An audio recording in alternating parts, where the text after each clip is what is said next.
മണിപ്പൂരിൽ അതീവ ജാഗ്രത തുടരുന്നു. വരും മണിക്കൂറുകളിലും വലിയ അക്രമങ്ങൾക്ക് സാധ്യതയുണ്ട് എന്നാണ് ഇന്റലിജൻസ് റിപ്പോർട്ട്. കലാപം തടയാൻ കേന്ദ്ര സംസ്ഥാന സർക്കാരുകളുടെ ഭാഗത്തുനിന്ന് യാതൊരു നടപടിയും ഉണ്ടാകുന്നില്ല എന്നാണ് പ്രതിപക്ഷ വിമർശനം. മണിപ്പൂരിൽ സംഘർഷം തുടങ്ങി 50-ാം ദിവസത്തിലേക്ക് അടുക്കുമ്പോഴും സ്ഥിതിഗതികൾ അശാന്തമായി തുടരുകയാണ്. കുക്കികൾ തിങ്ങിപ്പാർക്കുന്ന ഇടങ്ങളിലേക്ക് കൂടുതൽ അക്രമങ്ങൾ ഉണ്ടാകുമെന്നാണ് പുതിയ ഇന്റലിജൻസ് റിപ്പോർട്ട്. കഴിഞ്ഞ ദിവസങ്ങളിൽ 13-ലധികം മെയ്തി വിഭാഗത്തിൽപ്പെട്ട ആളുകൾക്കാണ് അക്രമങ്ങളിൽ ജീവൻ നഷ്ടമായത്. പോലീസിന്റെ ആയുധങ്ങൾ കൊള്ളയടിച്ചും ആയുധശേഖരശാല തകർത്തുമുള്ള അക്രമങ്ങൾ ഇപ്പോഴും തുടരുന്നു.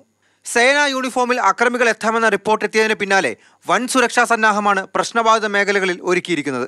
മണിപ്പൂർ കലാപം തുടങ്ങി 1.5 മാസം പിന്നിടുമ്പോഴും പ്രധാനമന്ത്രി മൗനം തുടരുകയാണ്. മോദിയെ കാണാനെത്തിയ മണിപ്പൂരിലെ പ്രതിപക്ഷ പാർട്ടികൾ ഇന്നും ഡൽഹിയിൽ തുടരുകയാണ്.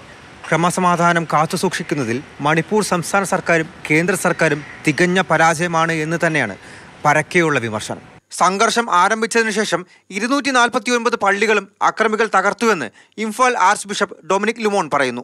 അക്രമികൾ പള്ളിയിരിക്കുന്ന സ്ഥലം കണ്ടുപിടിച്ചത് സമുദായങ്ങൾക്ക് നേരെയുള്ള കരുതിക്കൂട്ടുള്ള ആക്രമണമാണെന്നും വിമർശനമുണ്ട്. മാതൃഭൂമി ന്യൂസ്, ഡൽഹി.